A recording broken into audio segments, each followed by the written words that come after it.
दीर्घ आयु और सुरक्षा प्रदान करता है और अकाल मृत्यु और अन्य अनिष्ट से सुरक्षित रखता है। आज इस दुग्ध अभिषेक का सूर्य अस्त के पूर्व संपन्न होना अनिवार्य है ताकि कल देवी आदिशक्ति गन्ने के रस से अभिषेक कर भभूत आरती के पश्चात अपने 3 दिनों की पूजा संपन्न कर सके और दुर्गमासुर के वध हेतु युद्ध भूमि में प्रस्तुत हो सके। देवी आदिशक्ति द्वारा ये दुग्ध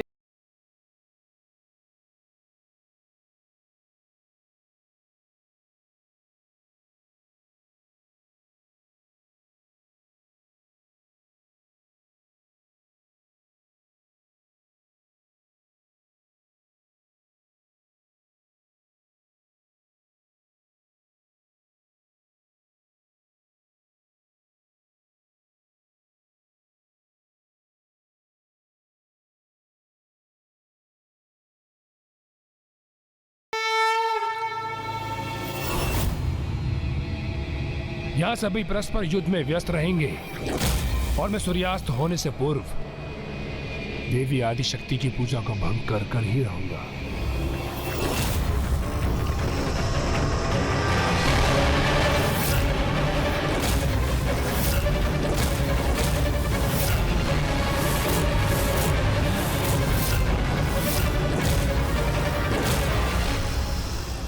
देवताओं, तुम कुछ भी कर लो किंतु हमारा सामना कदापि नहीं कर सकोगे।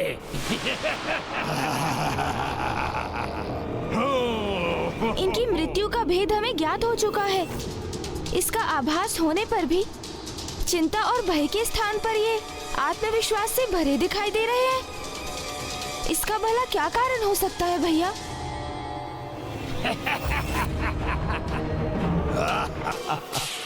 हम तो तुम्हारी सेना को एक अवसर दे रहे थे दुर्गमासुर कि वो अभी भी पीछे हटकर अपनी रक्षा कर ले,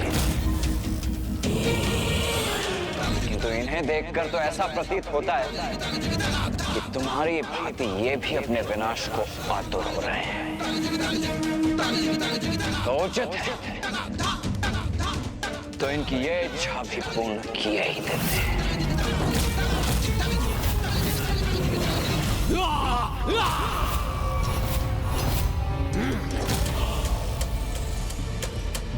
देवताओं, ये भक्त करेगा, ये भक्तासुर तुम्हें।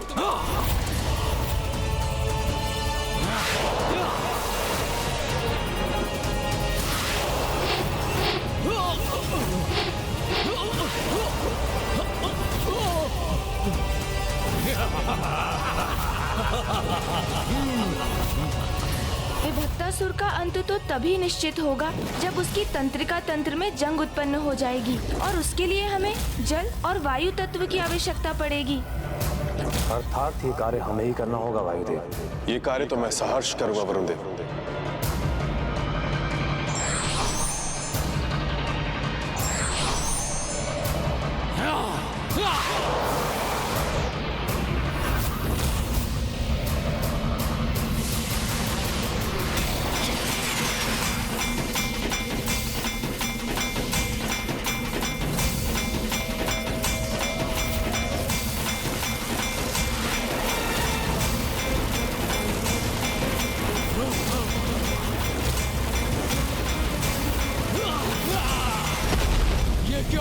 जल और वायु दोनों मेरी तंत्रिका पर।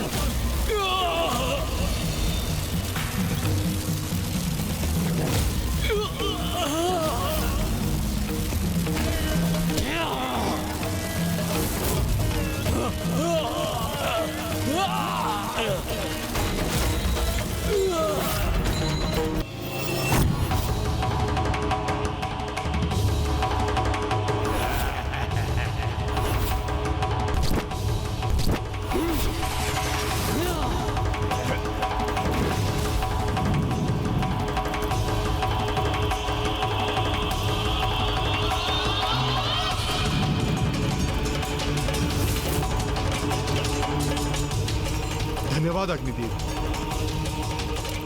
आपकी अग्नि के प्रभाव से मुझे उसके तीनों हृदय स्पष्ट दिखाई दे रहे हैं।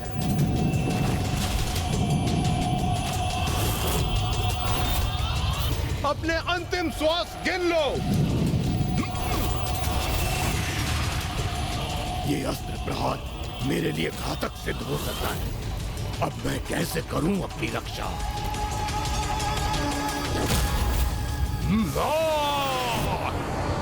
दुमुखासुर के वध हेतु अस्त्र को उसके एक मुख से प्रविष्ट कर उसके दूसरे मुख से निकालना होगा।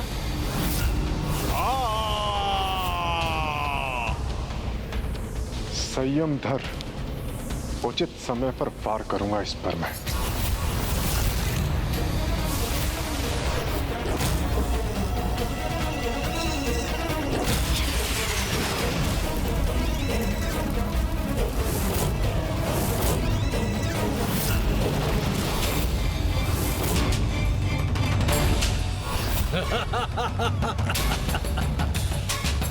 देखो गजमुख, देखो मेरी 12 भुजाएं 12 भयंकर अस्त्रों के समान हैं।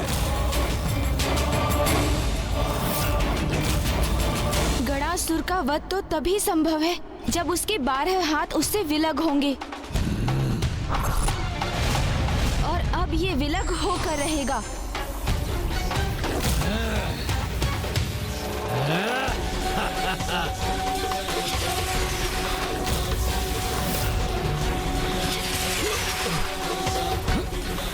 नहीं नहीं, मुझे अपने हाथ साथ लाने होंगे।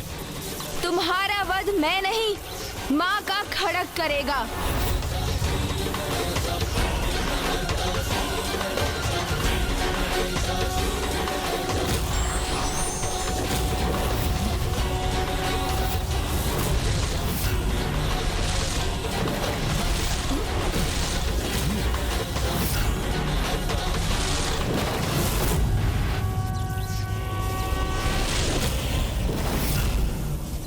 अब देखो देवताओं के सेनापति अभेदी तुम्हें कैसे धराशायी करता है। इस अभेदी की शक्ति कीचड़ में क्षीण पड़ जाती है।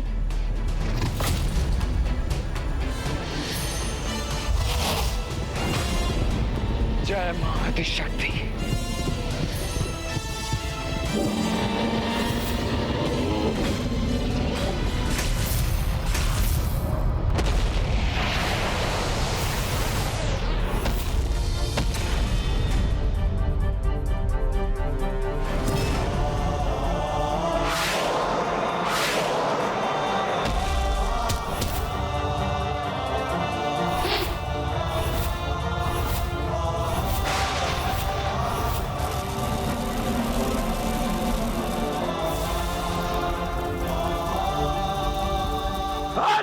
सूर्योदय, इन दुष्टों का अंतिम सूर्योदय होना चाहिए। कितने भी प्रयास कर लो, किंतु मेरे महायोद्धा सेनापतियों को तनिक भी क्षति नहीं पहुंचा पाओगे।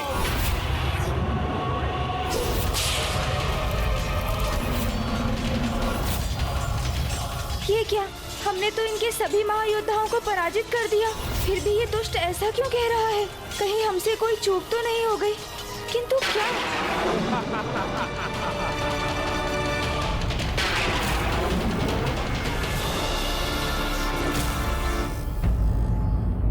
भूल किसी से भी हो सकती है, किंतु महत्वपूर्ण ये है कि व्यक्ति को उस भूल के बारे में विचार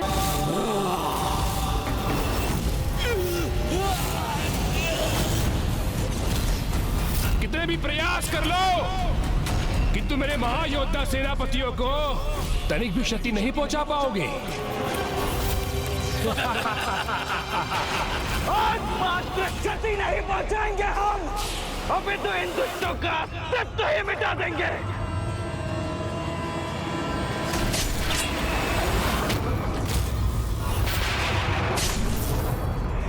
हमारे इतने शक्तिशाली प्रहार कैसे विफल हो रहे हैं? इस दुष्ट के कीचड़ में होने के बाद भी मेरा शक्ति वेलदंडे से भेद क्यों नहीं पा रहा है?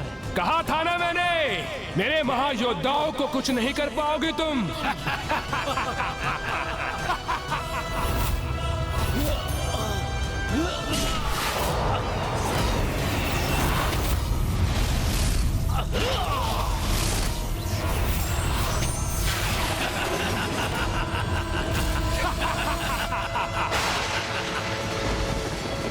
ये क्या वरुण देव, हमारी शक्तियां असुरों को हाथ क्यों नहीं कर पा रही हैं?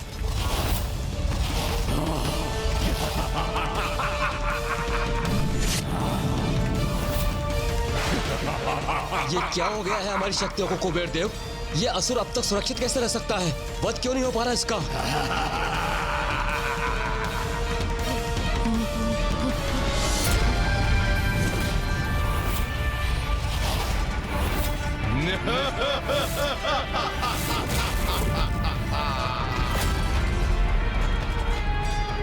इनकी मृत्यु का रहस्य तो हमें इनसे ही प्राप्त हुआ था, फिर भी ये सुरक्षित क्यों है? क्या हुआ गजमुख? स्तब्ध क्यों रह गए? क्या प्रतीत हुआ था तुम्हें? अपनी चतुराई का प्रदर्शन कर हमारे भेद ज्ञात कर लोगे और हमें आहत करने में सफल होगे तुम, किंतु अब तुम्हारी युक्ति तुम्हीं पर भारी पड़ेगी।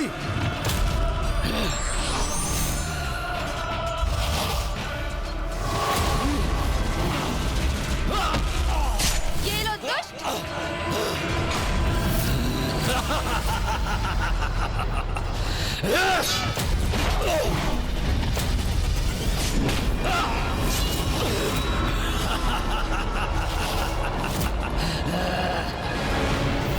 इसके चारों ओर ये कैसी ऊर्जा है?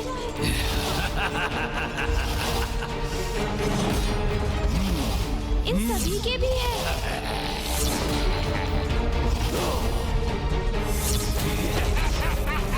प्रतीत होता है कोई आसुरी शक्ति इनका कवच बनकर इनकी रक्षा कर रही है। अर्थात इन्हें आहत करने हेतु सर्वप्रथम इस कवच रूपी ऊर्जा को नष्ट करना होगा।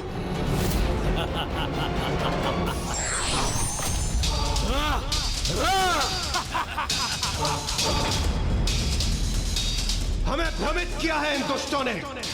इसका परिणाम तो इन्हें भुगतना ही होगा। इस रणभूमि में इन्हें जीवित रहने का कोई अधिकार नहीं।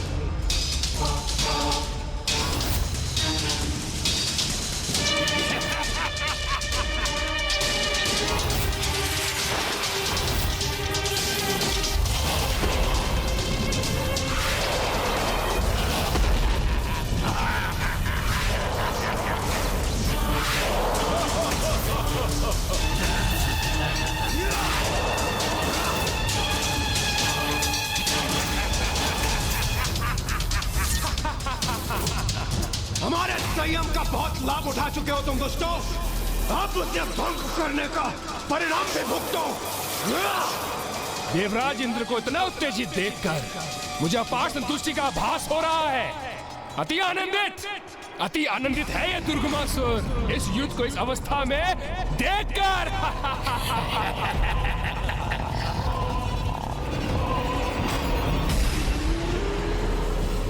एक बात सदा स्मरण रखना, कभी भी पर्याप्त विचार किए बिना स्वयं को युद्ध में नहीं झोंकना चाहिए।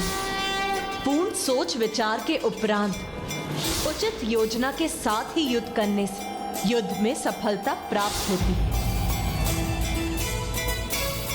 माँ ने प्रसाद रूप में हमारे भीतर संयम का संचार किया था, इसलिए देवराज इंद्र संयम त्याग कर युद्ध नहीं कर सकते,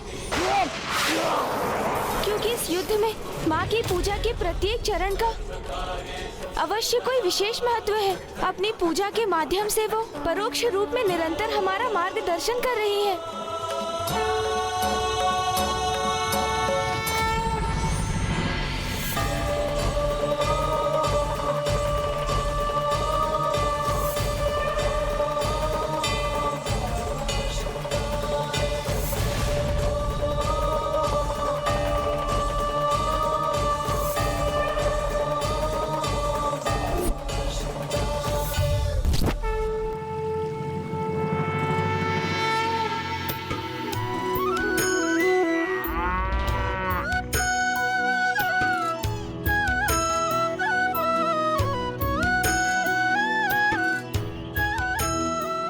सूर्यास्त तक विश्राम नहीं करेंगे हम।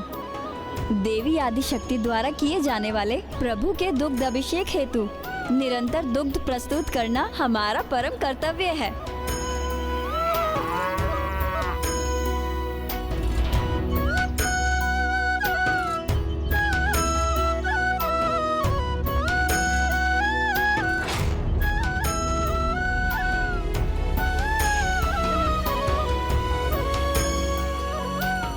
देवी आदिशक्ति के दुग्ध अभिषेक पूजा में ये गोपियां जिस प्रकार एक कतार में खड़ी होकर अपने श्रम दान से उसे पूर्ण एवं सफल करने में लगी हैं। ये दृश्य तो वास्तव में बहुत दिव्य और अनुपम है।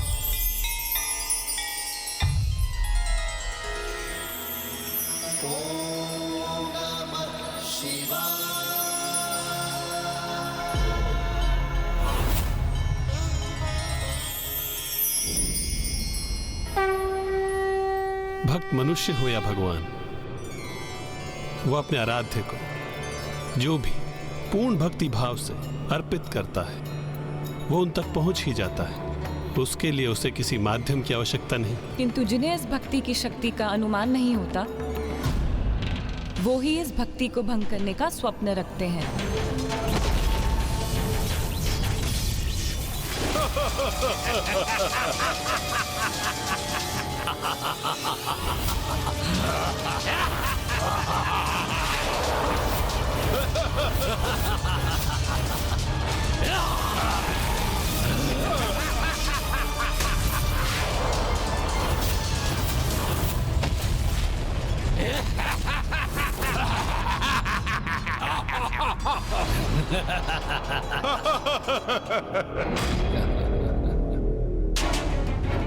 देवताओं ने अमृत पान किया हुआ है और मेरे महायोद्धा मेरे सुरक्षा कवच के कारण सुरक्षित हैं। तो एक घमासान युद्ध निरंतर यूं ही चलता रहेगा।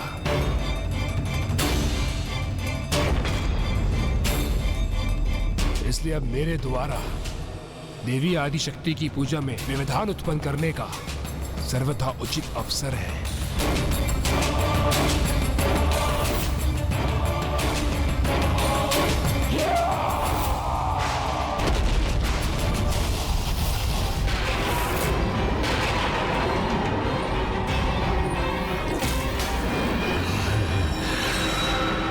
मेरे प्रतिरूपो, मेरे समान शक्ति संपन्न हो तुम, इसलिए जाओ देवी आदि शक्ति की पूजा को भंग करने के लिए जो आवश्यक हो वो करो।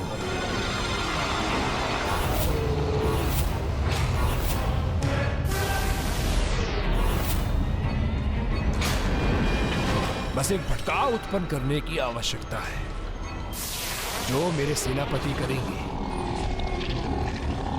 मेरी ऊर्जा का एक भाग तो उनके भीतर है ही, बस उनमें वृद्धि करने की ही आवश्यकता है।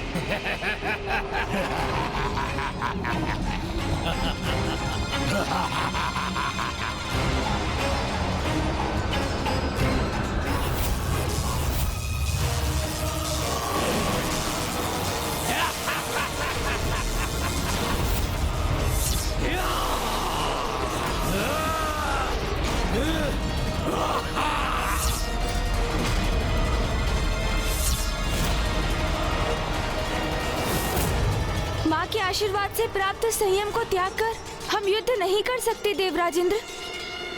हमें संयम रखकर ही युद्ध करना होगा, तभी इनकी सुरक्षा कवच को खंडित करने का कोई उपाय प्राप्त होगा हमें। कोई नहीं भेज सकता हमारा सुरक्षा कवच।